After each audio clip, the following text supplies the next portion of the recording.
Hello everyone, I'm Derek Fay, Acting Chair of the Department of Anthropology. I'd like to introduce to you today Ayana Omilade-Fluellen, our newest colleague. Ayana comes to us with a PhD from UT Austin and joins us from a UC Presidential Postdoc in Anthropology at UC Berkeley. She's a Black feminist and archaeologist, a storyteller and artist, and is a co-founder of the Society of Black Archaeologists. Her research and teaching interests include Black feminist theory, historical archaeology, maritime heritage conservation, identity formations, and representations of slavery. She is currently the co-PI of the Estate Little Princess Archaeology Project, community-engaged archaeological project based on the island of St. Croix in the U.S. Virgin Islands. Her current book project, tentatively titled Black Feminist Archaeology of Dormant, examines African-American tenant, sharecropping, and landowning farmers in post-emancipated Texas and their sartorial practices, from which she understands the sociocultural practices shaped by operations of power and oppression that involve modifications of the corporal form, such as scarification, body piercings, and hair alteration, and all three-dimensional supplements added to the body, such as clothing, hair combs, and jewelry. In addition, Ayana sits on the board of Diving with a Purpose, an organization that provides education, training, certification, and field experience in maritime archaeology and ocean conservation, with focus on slave trade shipwrecks and the maritime history and culture African Americans. All of this work and more is vividly captured at our website, ayanafluellen.com, which I very highly recommend that you take a look. So please join me in welcoming Dr. Fluellen to UCR. Thank you.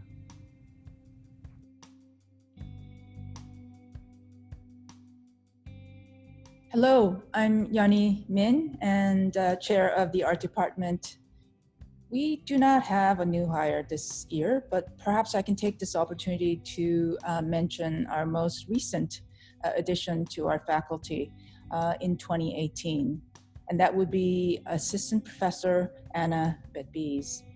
Anna's primary area of research is painting and drawing, but her work and practice extends beyond to object making, installation, as well as performance.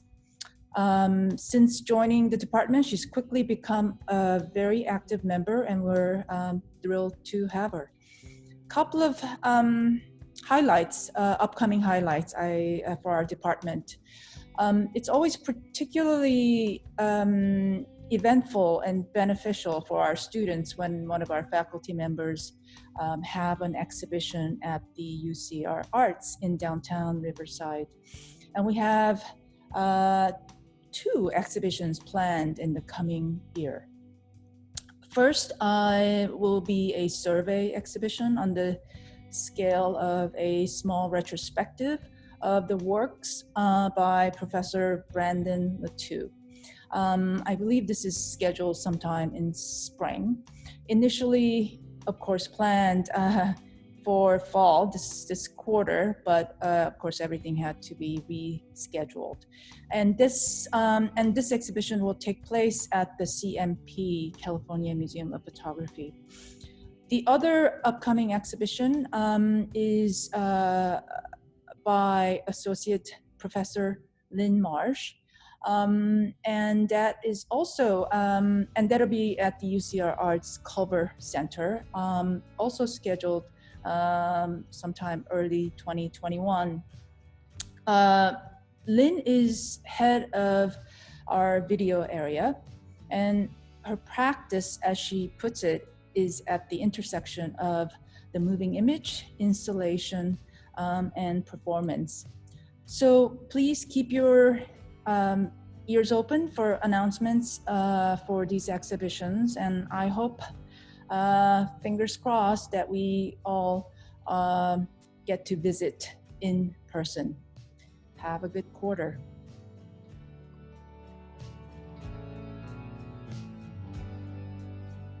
Hi everyone, this is Jason Weems. I'm the chair of the History of Art Department, and I'm absolutely delighted and elated to be able to introduce to you 2 new assistant professors that are joining our faculty for this upcoming fall term. The 2 are Yong Cho and Savannah Esquivel. Now, I've taped this about 5 times, and I've always in each one gone over by several minutes. So let me cut to the quick. So Savannah Esquivel is a specialist in the art and material culture of the Hispanic Americas, with a particular emphasis on Mexico. Her research focuses on the artistic and socio-political interventions of indigenous communities within Christian religious spaces in colonial Mexico and Latin America.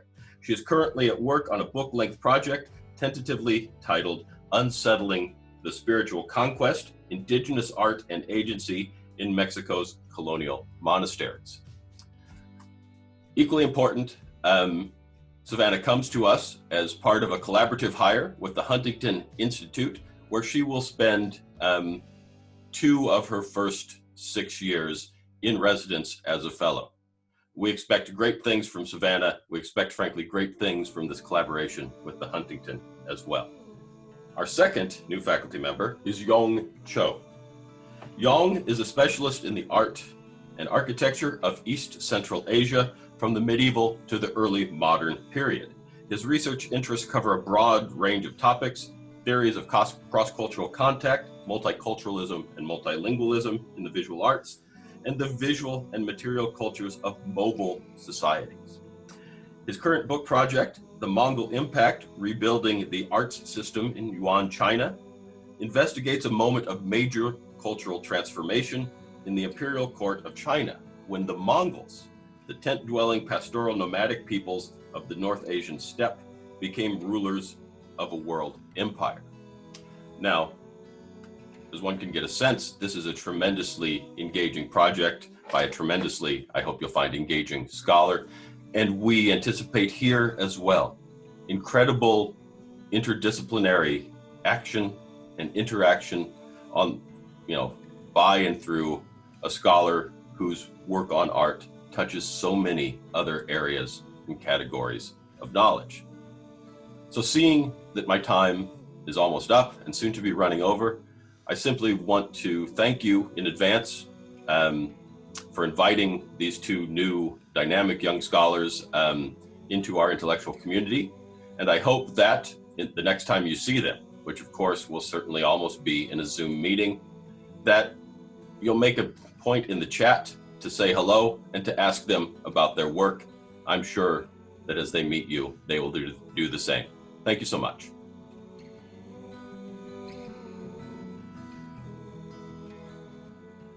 We had a great year in creative writing.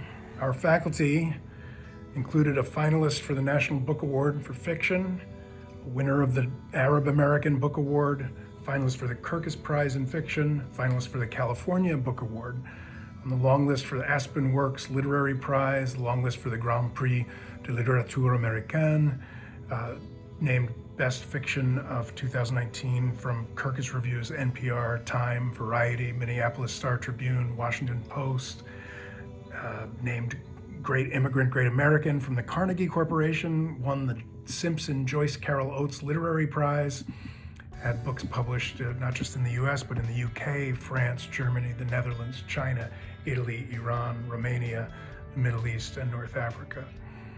Published in the New York Times, the New York Times Magazine, the Los Angeles Times, the LA Review of Books, The Nation, Alta Magazine, Harper's.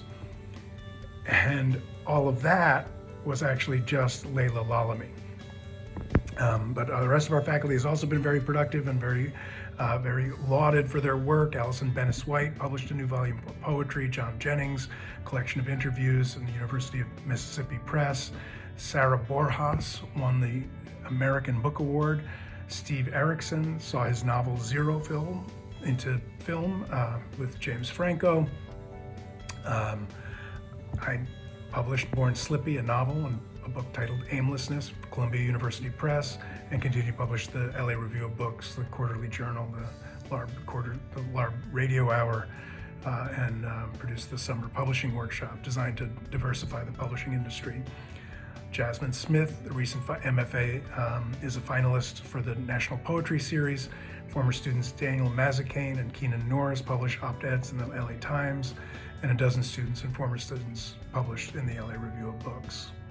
Alison Adele Hedge-Koch published Effigies 3, the third volume in her anthology of Indigenous and Pacific Island writers, continued her massive project along the Chaparral, funded by the Department of Veterans Affairs, producing anthologies, films, oral histories, and mapping for K-12 students and local communities and archives. And Susan Straight, as always, had a very productive year in the Country of Women, was named a Best Book of the Year by NPR and Code Switch, among others. It was longlisted for the Carnegie Medal for Excellence, the Clara Johnson Prize for Women's Literature, featured by the Chautauqua Institute for the Community Read in New York. It's Barnes & Noble's National Nonfiction Pick, and a national bestseller. The Fence Library, a project Susan started on the sidewalk outside her house to give free books to parents and children during COVID, has been featured in Oprah's magazine in the city and county of Riverside, and has donated thousands of books in 6 months. All in all, a very good year for us in creative writing, except for, of course, the pandemic and the coming apocalypse. Welcome to another year. We assume we'll do just as well again.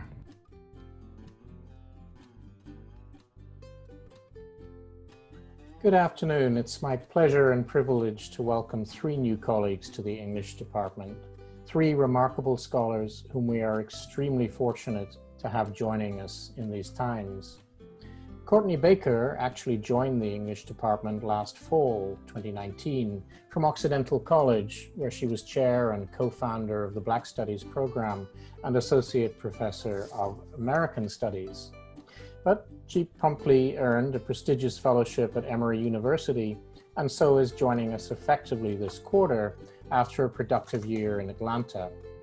Courtney's research focuses on Black visual culture and critiques of the dominant representations of violence against Black bodies.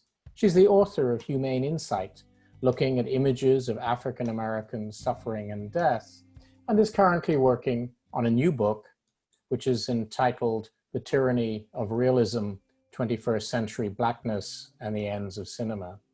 She's already been an active presence among us even while on leave, and we're eager to have her with us full time. Andre Carrington joined the department this quarter from Drexel University, and we're most pleased to welcome him. A recent holder of the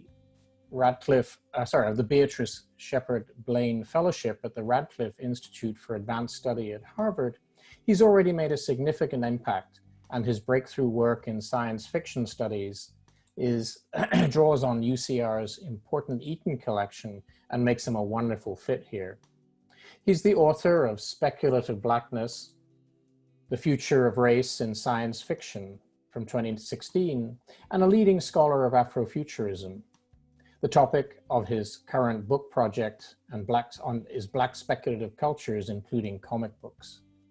Personally, I'm particularly excited by his ongoing work on audiofuturism in Black radio plays, a fascinating medium that has never received its due. Let me finally give an advance welcome to Carla Mazzio, who will join us from the University of Buffalo this winter quarter. We're really excited that Carla will strengthen both our offerings in early modern literature and our ties to the Huntington Library, where she has often researched. A Guggenheim Fellow in 2014 to 15, Mazzio is also a recipient of fellowships from the NEH and the Radcliffe Institute for Advanced Study at Harvard University.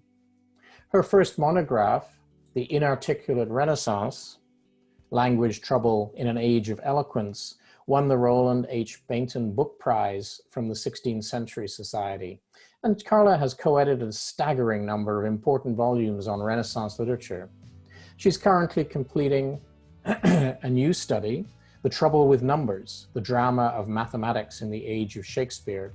And even before joining the department, officially, is generously working with our graduate students who really draw on her resources. We look forward to her being among us finally this coming year. Thank you.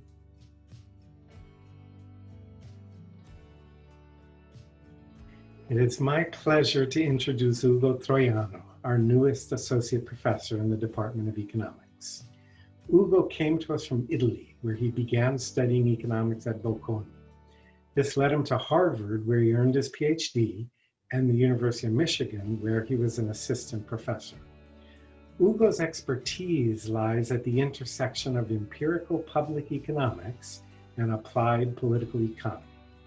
His research focuses on the impacts of political incentives and beliefs and values on the implementation of government policies, and on the political and economic consequences of revenue collection policies and government expenditures.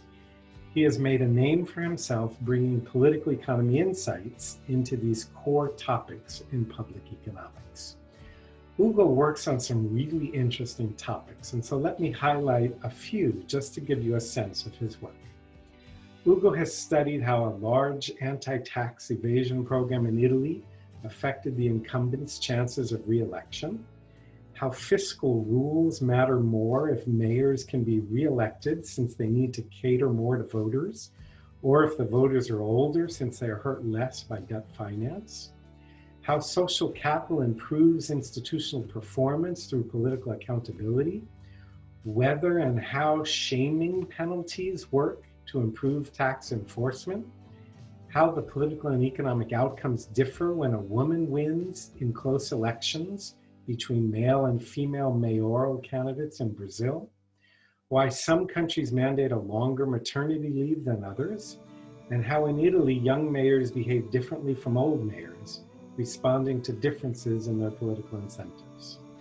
Taken as a whole, Professor Troiano's research portfolio has contributed importantly to the literature that's at the intersection of empirical public economics and applied political economy.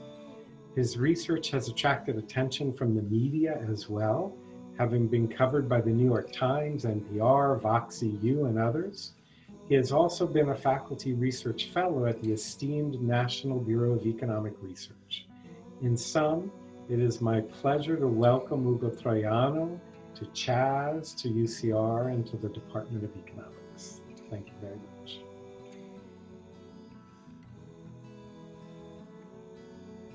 It is my pleasure to welcome Dr. Jasmin Young to the Department of Ethnic Studies this fall. Professor Young received her PhD in history from Rutgers University and was a UC President's postdoctoral fellow at UCLA in African American Studies prior to joining us here at Riverside.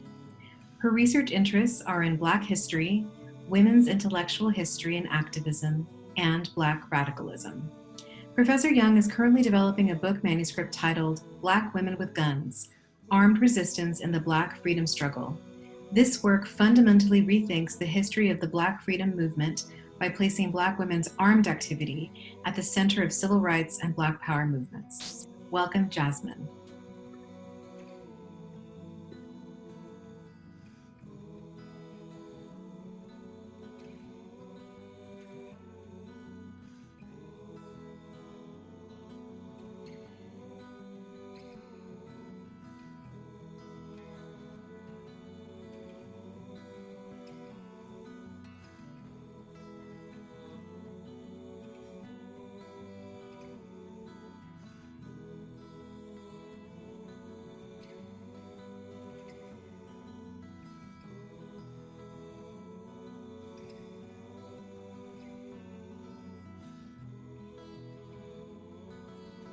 Hello, many greetings. Thank you for joining me in my space. My name is Jacques Lezra. I'm the chair of the Hispanic Studies Department at UCR, and I've been given the wonderful opportunity of saying hello to you, giving you a few words of introduction to our department, and saying just the tiniest words about what the department does, who we are, and introducing you to a couple of our newest members. The Hispanic Studies Department teaches the languages and cultures of the Spanish-speaking, Castilian-speaking, Portuguese-speaking worlds. And it is a worlds thing because we cover everything from the bottom of Patagonia to the Philippines, where Spanish is spoken, to the Iberian Peninsula, with a great and overriding focus on California and the area around the border between Mexico and the United States. We are a department of 10 faculty and a number of lecturers. We teach the language of California. In the greater California, we teach Iberian Spanish, we teach Mexican Spanish, we teach as many Spanishes as we can find. We consist of a faculty of tenured and untenured members, plus a number of lecturers who teach primarily introductory, intermediate, and advanced Spanish language. The faculty have in their charge the teaching of the languages and cultures of the Spanish-speaking world, from the cultures of Mexico, the Southern Cone, that is Chile, Brazil, Argentina, to Mexico, Ecuador, Colombia, the Caribbean, Cuba, Spain. We have people who teach the languages and cultures of the Golden Age, Cervantes, of the 19th century in Mexico, of the 20th century in Colombia.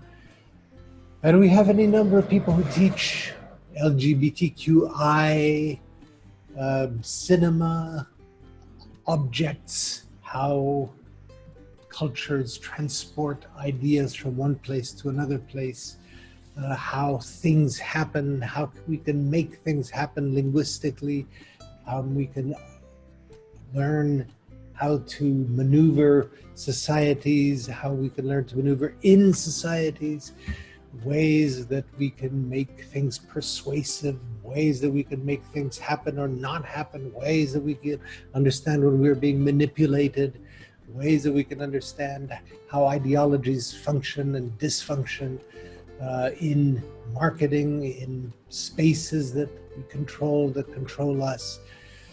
It's a wonderful department full of very, very committed teachers, very, very productive, powerful scholars, with a profile and a goal of producing some of the most interesting scholarship and teaching and thinking at the point of convergence of sociolinguistics, that is the study of the use and application of language within small groups of society, like, for example, the society that we form as speakers of Spanish in Riverside or in the greater California area, and the philosophies and linguistic cultures and literary cultures and social cultures of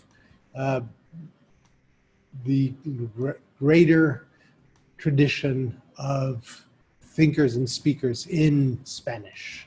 So Cervantes, Garcia Marquez, Isabel Allende, Clarice Lispector, for those of you who know Portuguese, and so on. It's a wonderful department. Our doors are always open.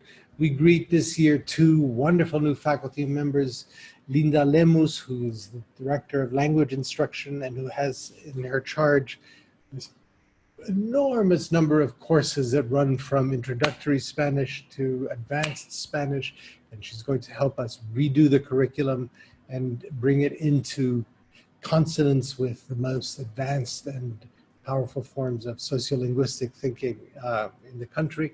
And Maria del Rosario Acosta, a philosopher who comes to us from DePaul University, whose specialization is in reconciliation, in truth, in the philosophy of the continental idealist tradition, especially ethics.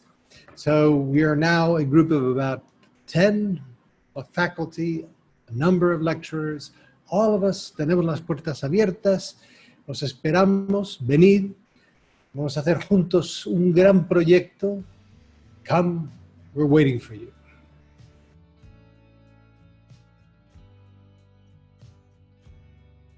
Hello, I am Michelle Saltzman. I am chair of the Department of History.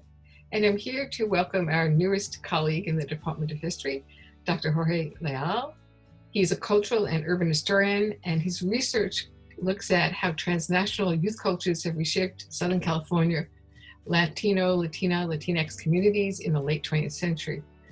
He comes to us with a bachelor's degree in journalism and history and a master's degree from Cal State Northridge. He earned his PhD at the University of California in San Diego. And I am thrilled to say that he's also a public historian and also a curator of the Rock Archivo LA, an online collective repository that collects, shares, and examines LA Latino, Latina, Latinx youth cultures ephemera. He has many strengths and experience teaching. He joins us after having received a postdoctoral fellowship at the University of Southern California. And I am thrilled to have him come to us and be our newest member in history.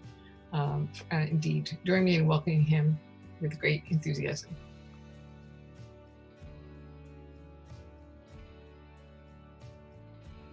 Hello, this is Judith Rodenbeck, the new chair of Media and Cultural Studies at the University of California in Riverside. And I'd like to welcome you to the start of a new academic year. It's an interesting one, exciting and complicated because we will be teaching online, which is a new experience for most of us, but it's part of the 21st century equipment that we have. Media and Cultural Studies brings together a group of faculty and students from a range of fields and specialties who are engaged in the critical analysis of making media and making culture. As public intellectuals, practicing critics and cultural interlocutors, poets and artists, filmmakers and musicians, sociologists and policy experts, we infuse theory with practice, the creative with the evaluative. This year, we're offering courses in architecture and urban space, in Latin American film, in Filipino culture, in sustainability studies and the Anthropocene, as well as film history and visual culture, and a brand new course that will be an introduction to gaming studies. We hope to see you soon in one of our courses, and we wish you the very best year possible. Thank you.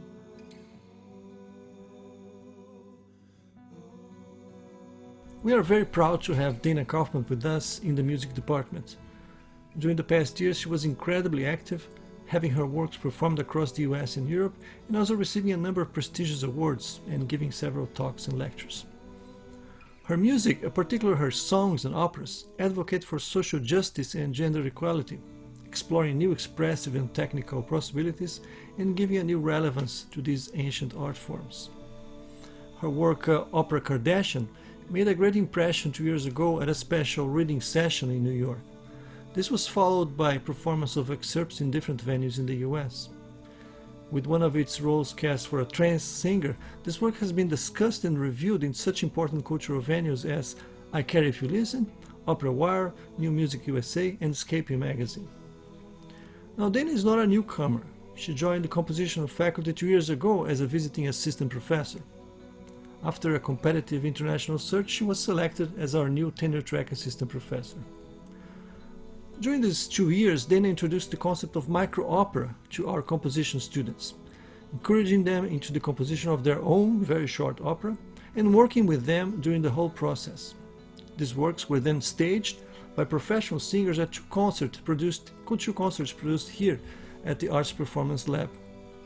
I cannot stress enough how much our students and faculty enjoyed and benefited from this project, and we are all very excited to hear and see what she's preparing for us in the months ahead. Welcome, Dana.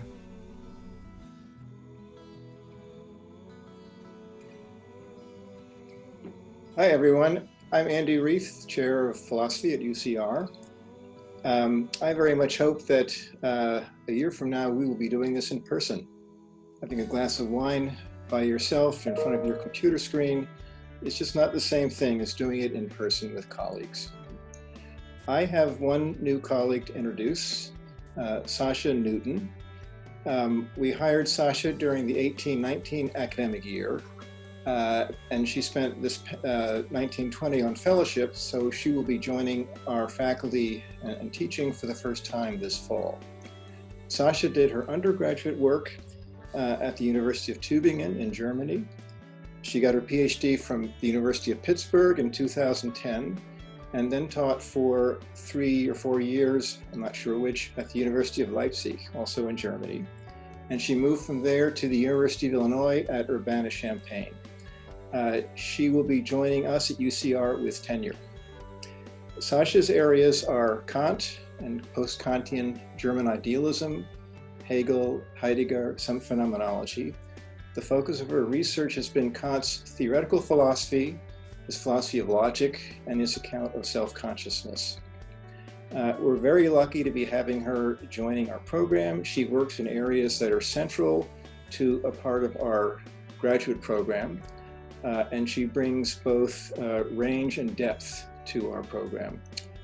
So we're very happy to be able to welcome her to our faculty.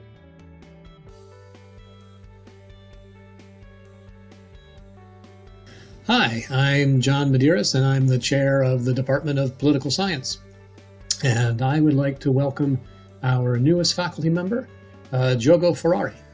Diogo's research focuses on political methodology and comparative political behavior. So what's that mean? Political methodology means he's interested in studying the best ways to come to understand political problems. And comparative political behavior indicates that he's interested in how ordinary people engage in politics, how they vote, what their opinions and beliefs are, what kinds of political actions they engage in. And he comes at this from a comparative perspective, which means trying to get a handle on those issues by understanding how these issues play out in different places and different regions. We were very impressed by Diogo's job talk, in which he presented a statistical model for identifying what's called latent heterogeneity. What does this mean? It means that there's evidence that for reasons a researcher might not yet know, the effect of an independent variable on the variable or outcome that's being studied could be greater or lesser in some populations than in others. So, for example, if you're interested in the effect of income or class on people's views about welfare provision, you might find there's evidence that that is something that varies in different ethnic groups or in different racial groups or in different regions. And so just measuring it across an entire country would give you an inadequate sense of what's actually happening. And so his model helps us to try to understand that problem. Diogo has published in strong political science journals, including Publius and Political Analysis.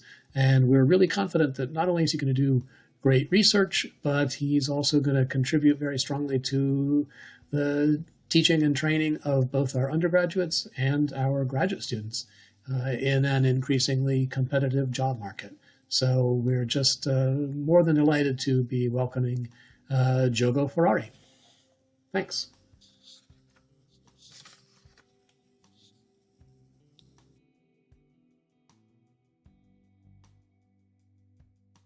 Hi, I'm Dan Ozer, chair of the psychology department. I don't have any new faculty to introduce to you this year. We did not recruit any last year, but instead we learned some new things about our faculty. Most importantly, when the campus was shut down in March and we were all struggling with how to cope with online instruction, something that most of us in the psychology department found completely new, two of our colleagues, Liz Davis and Annie Dita, stepped forward and began teaching us how to use the technology that was available to us. They developed 40 instructional videos on how to use Zoom, covering topics like polling, the use of an iPad as a whiteboard, how to split screens.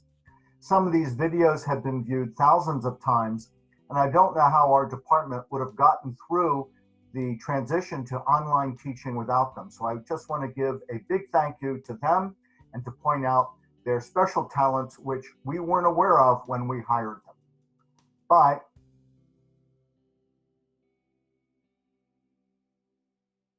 Hi, everybody. My name is Melissa Wilcox, and I'm the chair of the Religious Studies Department. I don't have time in 2 minutes to give you updates on every single amazing thing that all of my colleagues have been doing, including during the last several months of the pandemic. But I want to talk about some highlights as we've been asked to do today.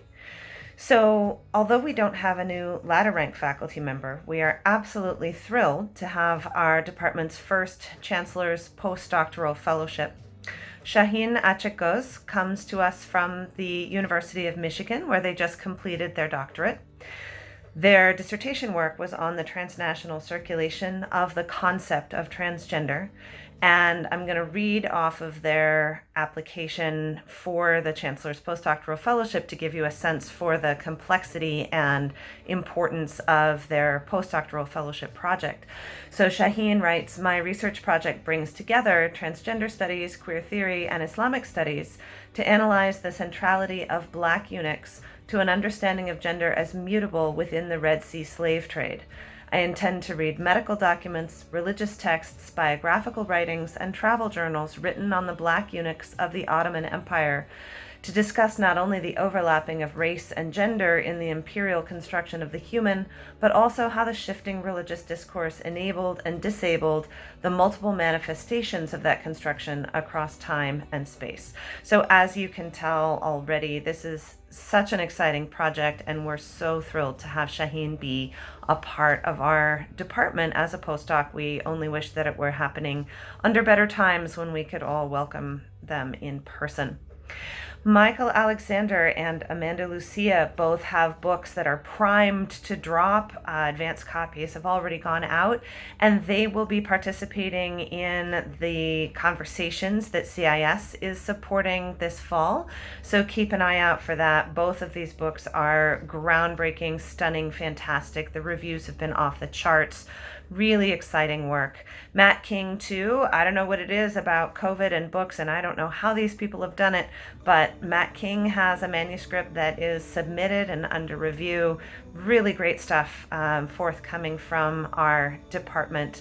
I also want to be sure to mention that Pashora Singh became a distinguished professor officially as of this year. So many, many congratulations to distinguished Professor Pashora Singh, again, in our department. That's it. Making videos for this is definitely not most of our ideas of how to do the fall welcome, but welcome anyway, and have a great fall, and looking forward to seeing you all in person. Hello, good afternoon or good evening, whatever time that this video may be shown.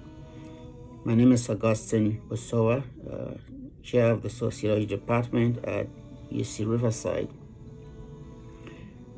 The department was lucky this year to recruit 3 new faculty members at the associate and full professor levels.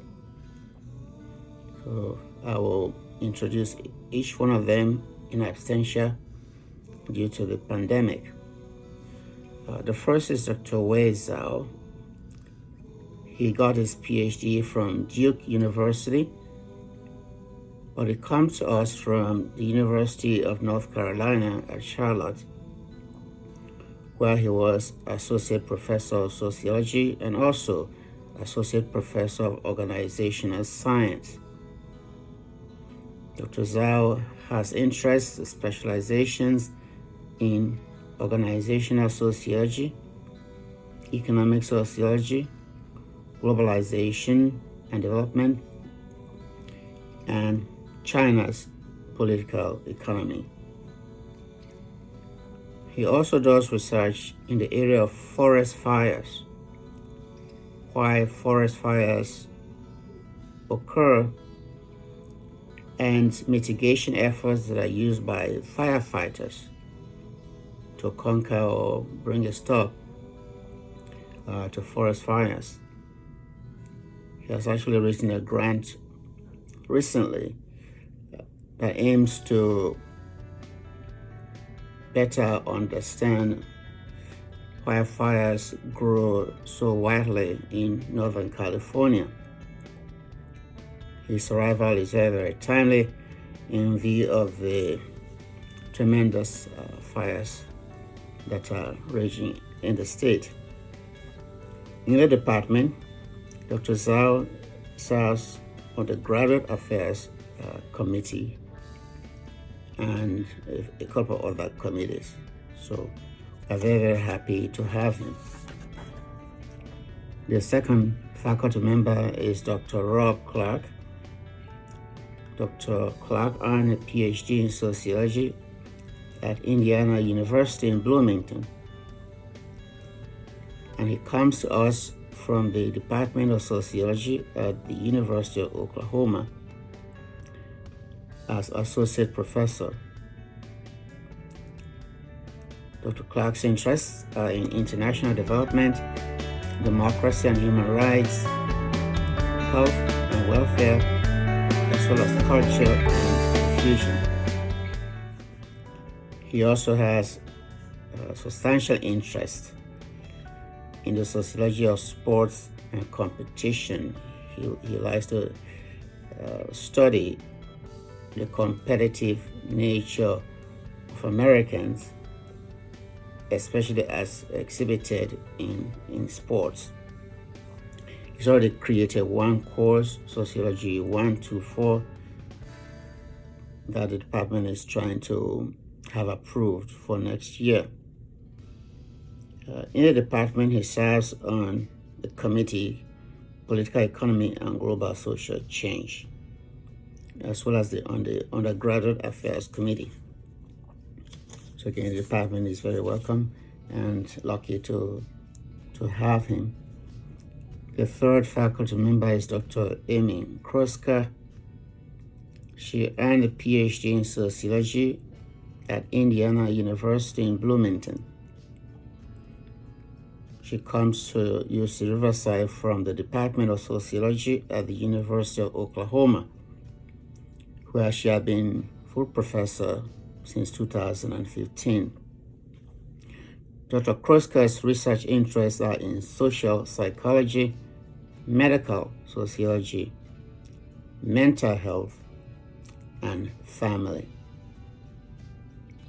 The mental health angle is especially critical in view of the pandemic the state and indeed the whole world is going through, since we do not know the mental health consequences of the novel coronavirus even after the virus or the pandemic has been declared over. She currently serves as graduate advisor for admissions, and she already has quite a few students that have selected her as their mentor. So these are the three faculty members, and again, the Department of Sociology is very, very happy to receive them, to welcome them. And I wish, on behalf of the department and all faculty, success in their career and blessings. Good night, or good afternoon, or good evening, wherever you may be.